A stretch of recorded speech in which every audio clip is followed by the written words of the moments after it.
Welcome, welcome. Good to have everybody. My name is Mark, and we try to put this thing together for you guys, and we're all excited you all decided to come. I know y'all probably showed up for Matt, so I'll be humbled next time we have a meeting.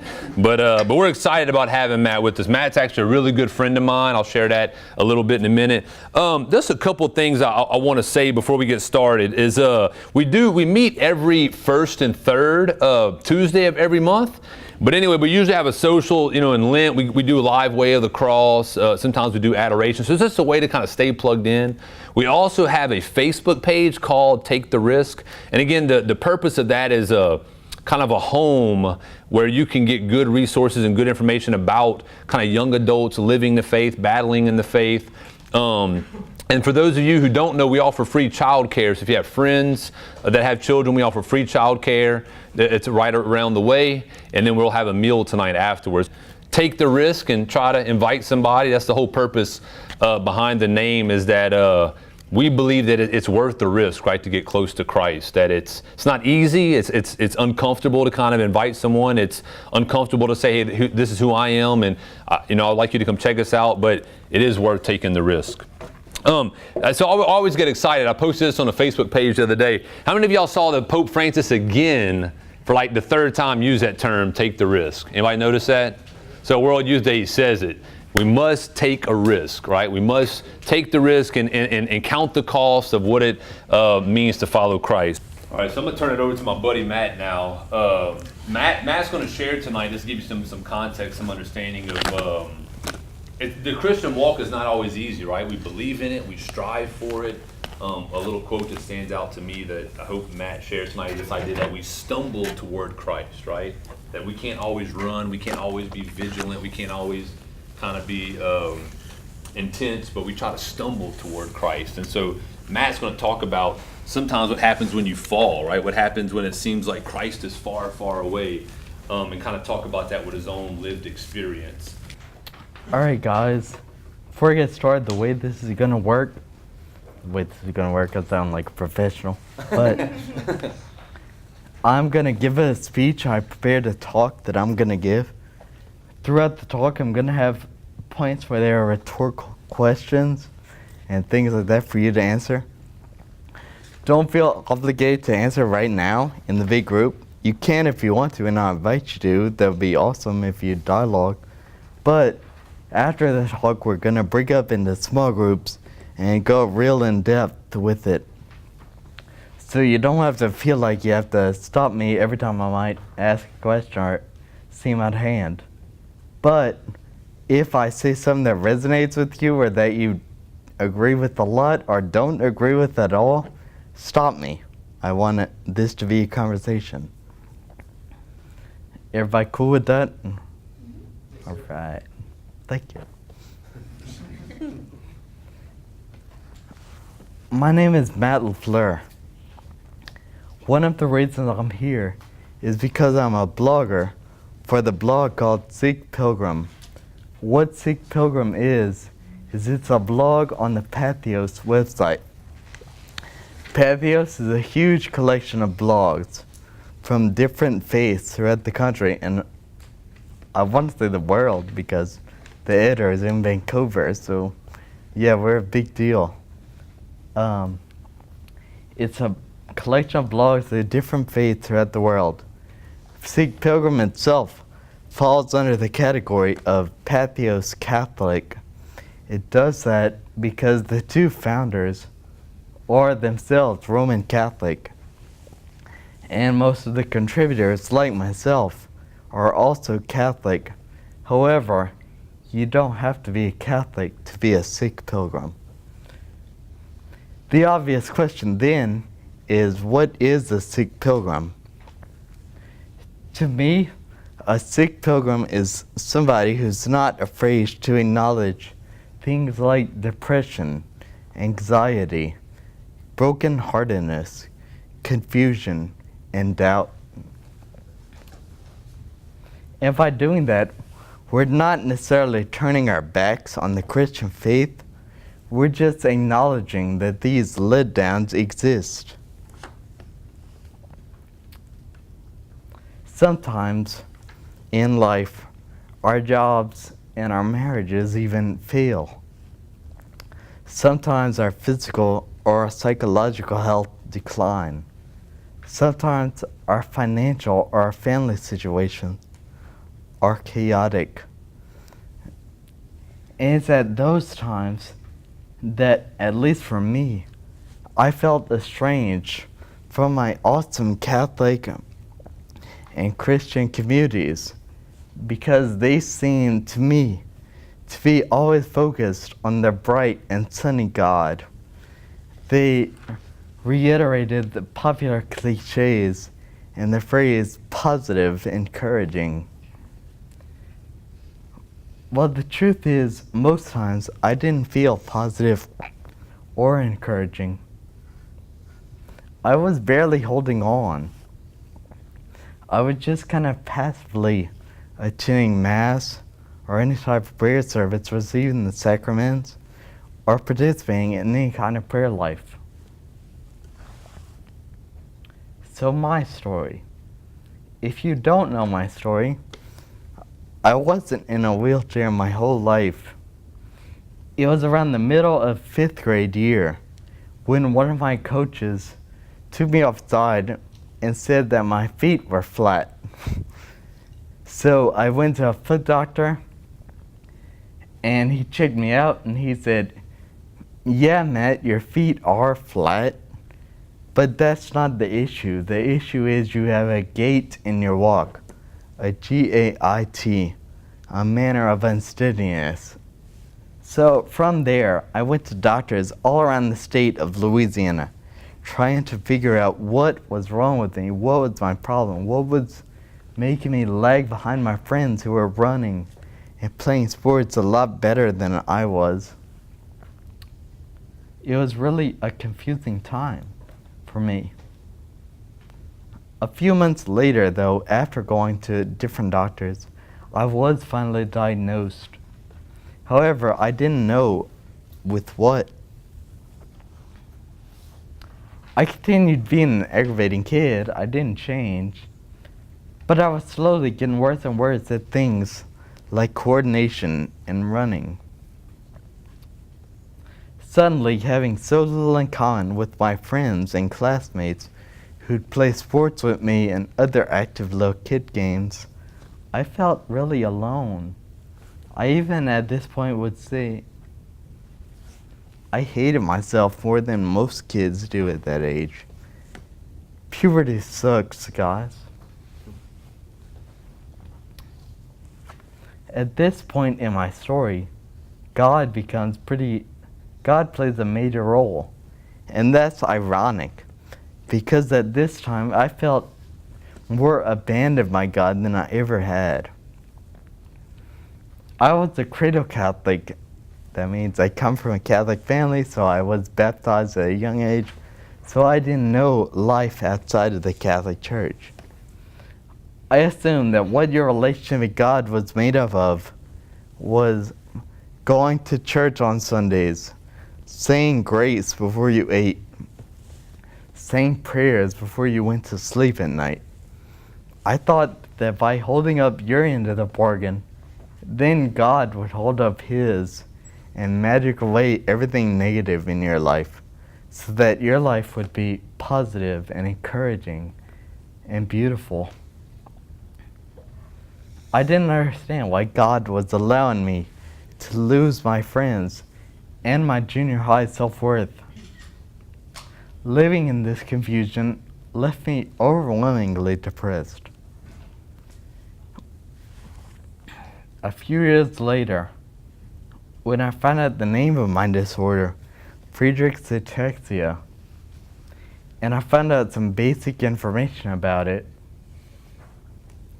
my hazy depression that I was living in developed in a full-fledged despair. Friedreich's ataxia, or FA for us cool people, is a progressive genetic disorder in which the brain produces nerve cells that carry way too much iron in them. The result is that the nerve cells with so much iron die. So the result of FA is uneven speech, lack of balance and coordination, and full-time dependence on a wheelchair by patients with FA by the end of their teenage years. Now, when I was 15 and read about this, I was still walking. But when I read this, it was like a death sentence to me. I imagined that I need a surgery or a medicine to make me walk normally again. I even consigned myself to the fact that I may walk funny for the rest of my life. But to learn I lose all ability to independently walk destroyed me. I thought, God, how could you do this to me? I went to church, I said my prayers. Since I was unable to rectify the situation I found myself in, with the always sunny, always positive view of God, I saw reflected by most pious people surrounding me, I concluded that obviously there was no God. I think this is why most people leave the Christian faith. Because whenever life gets rocky, whenever we face hardships or depression, the idea of a bright and fluffy God leaves no room for us with our sometimes crappy lives. I was forced to discover that life isn't always positive. Sometimes it's made up of struggles, the times we feel abandoned, lost, and alone. But before I sound too nihilistic, I need to acknowledge that not only is hope a necessary part of life, hope may be the necessary part of life. Life isn't and can't be only doom and gloom. There is a time, even though I hate to admit it, when positive and encouraging has its place. It's even necessary. What it shouldn't be is the entirety of our worldviews. After I discovered the name of my diagnosis, I spiraled into a dark state. Since the God who I used to believe in didn't seem to exist anymore, I felt entirely abandoned. However, at this point, I decided that suicide was not an option for me.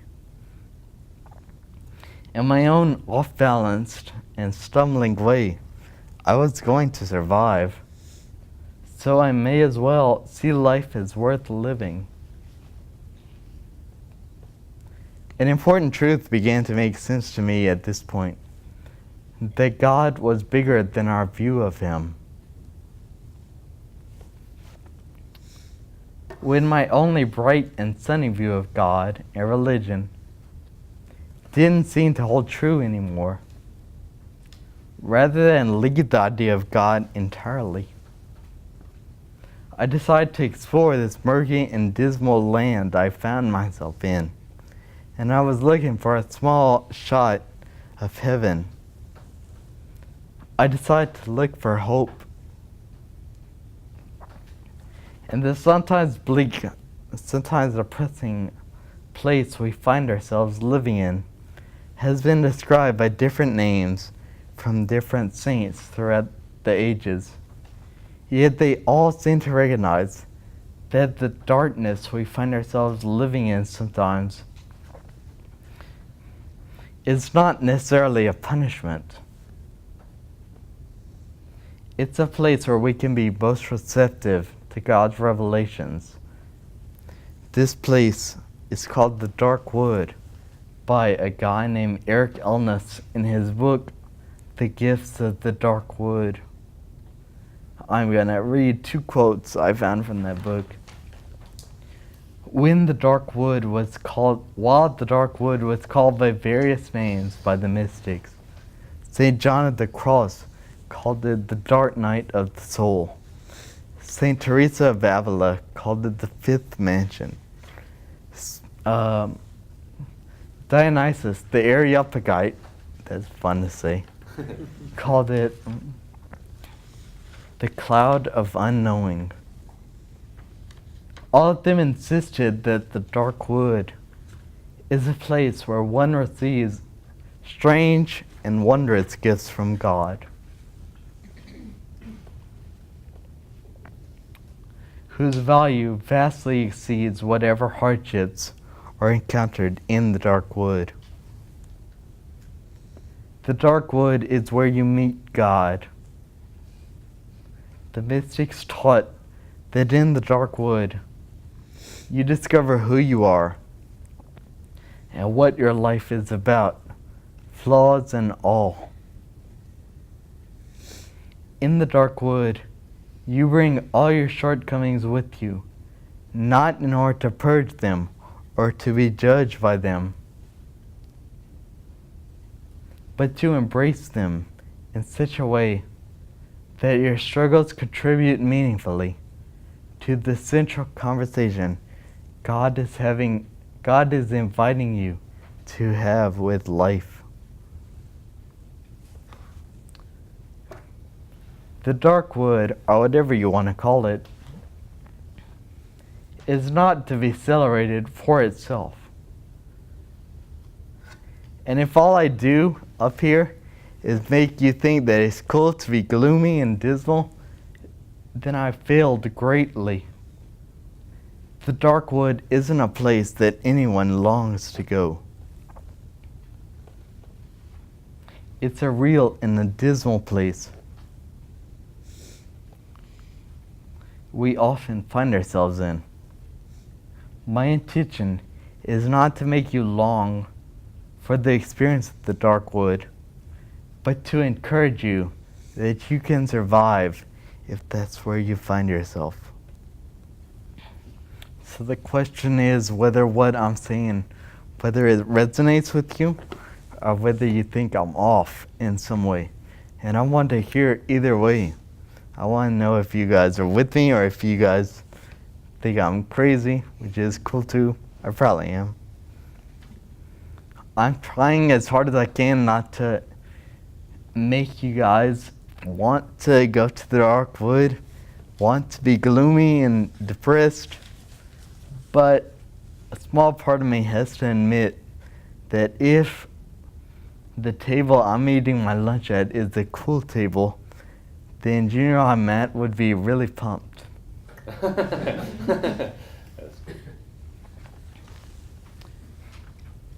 The change in me from being an awkward, faithless kid to being an awkward, practicing Catholic didn't come all at once. I didn't get knocked off my horse all of a sudden by the voice of truth, like somebody in the Bible. Like the hard-headed little sheep I am, I have to constantly be reminded that I need to stay within the fold. In high school, my constant prayer was a simple one, mostly a petition to St. Michael. Most Catholics know about who St. Michael is, the archangel, the leader of the heavenly host of heaven. No, that's redundant. So the ward general of the angels in heaven. His picture is really popular among Catholics for in his big angelic self with his wings unfurled. He has Satan pinned underneath his feet. He's pointing a sword at the devil's face. Kinda cheesy, but it's mostly awesome.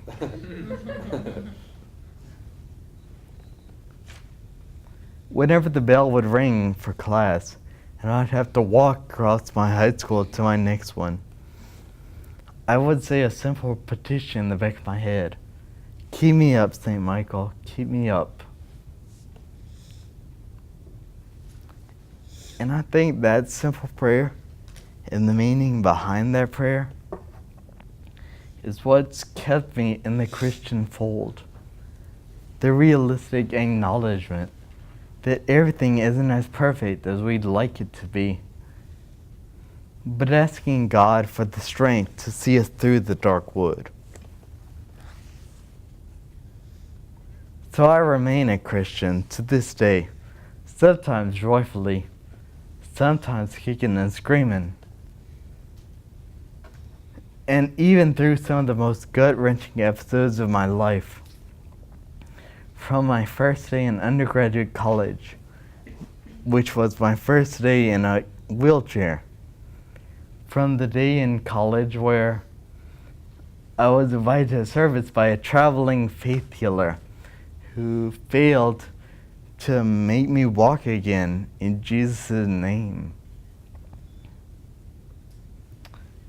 to the time at lunch I sat next to a minister who told me, after hearing my story, that if he were in my shoes, Jesus wouldn't allow him to be in a wheelchair. And even in grad school, when I was interning as a counselor, one of the patients I was seeing told me, "You've got to be kidding me. You expect me to listen to a guy in a wheelchair?" Yeah, each of those experiences was tough, but they didn't destroy me. And before you start to think of me as strong, I'll stop you right there. You're caboosing the wrong locomotive. I'm less a pillar of strength and more of a Catholic cockroach. I ain't dead yet. The dark wood is separate from the mountaintop experiences of life. Confusing our day-to-day living with the consuming presence of God we may feel at certain times leaves us feeling empty. Mountaintop experiences may be at a certain mass or a worship service or on a retreat or during a mission trip. It's any of those times we feel the consuming presence of God in our lives. Yet that doesn't always hold up in our day-to-day existence.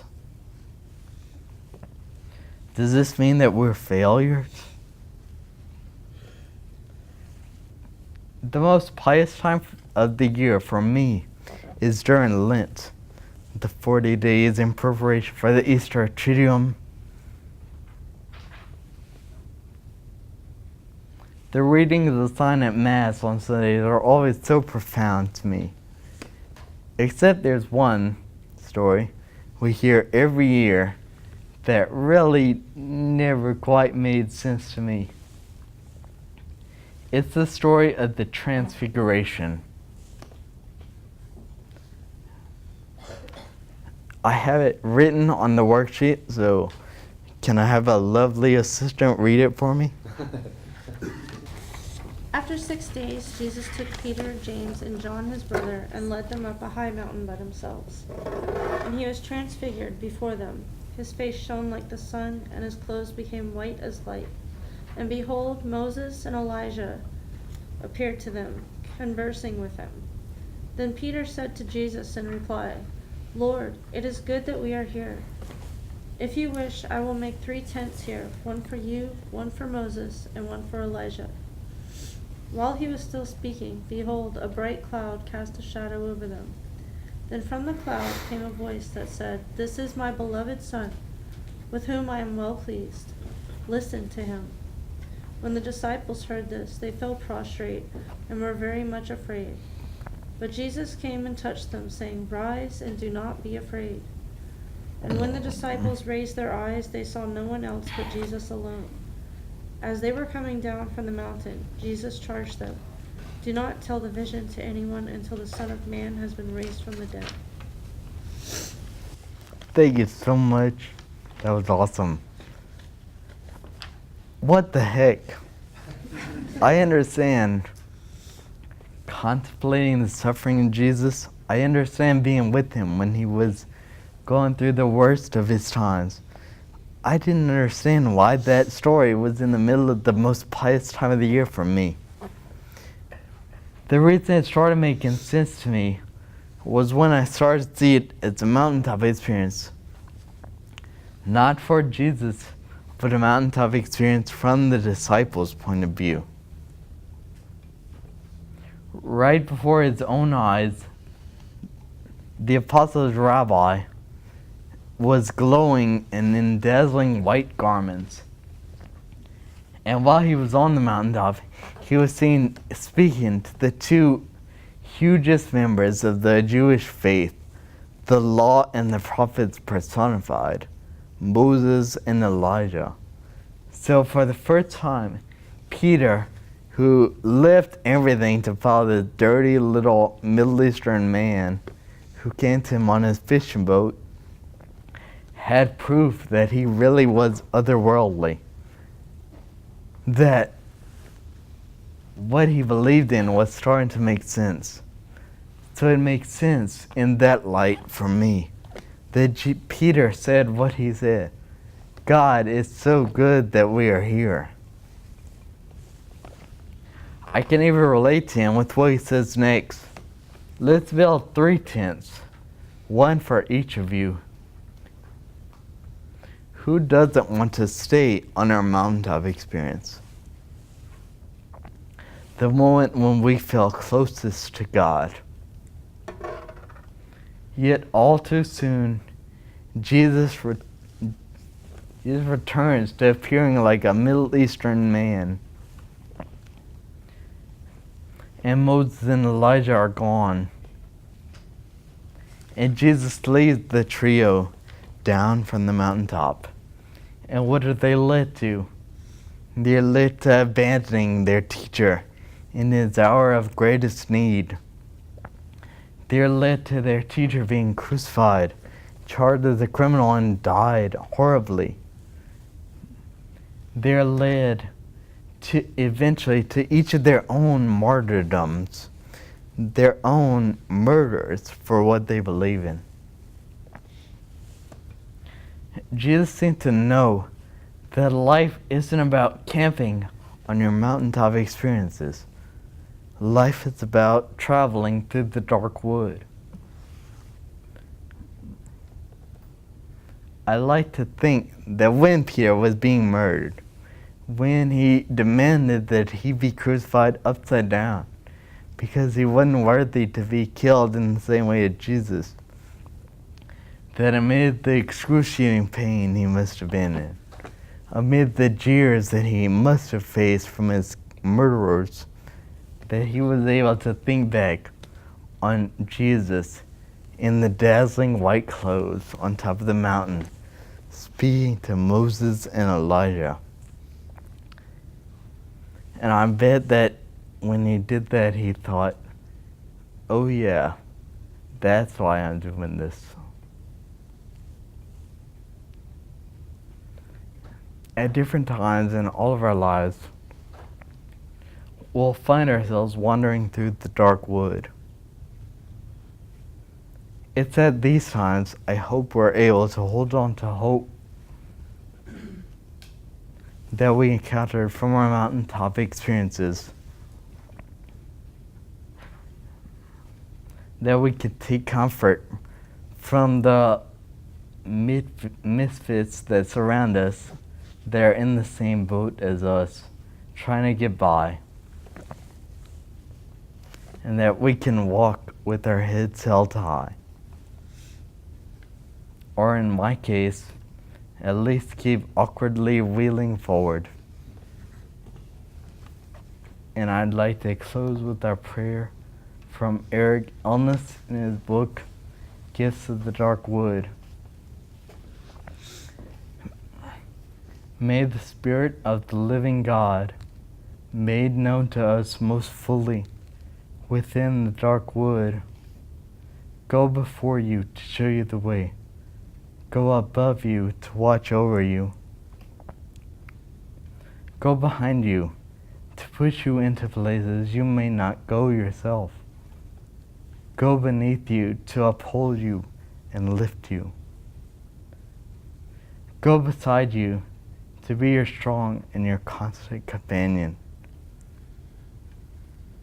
And dwell within you to remind you that you are surely not alone, and that you are loved beyond your wildest imagination. And may the fire of God's blessing burn brightly upon you and within you, now and always. Amen. Thanks for listening to me, guys.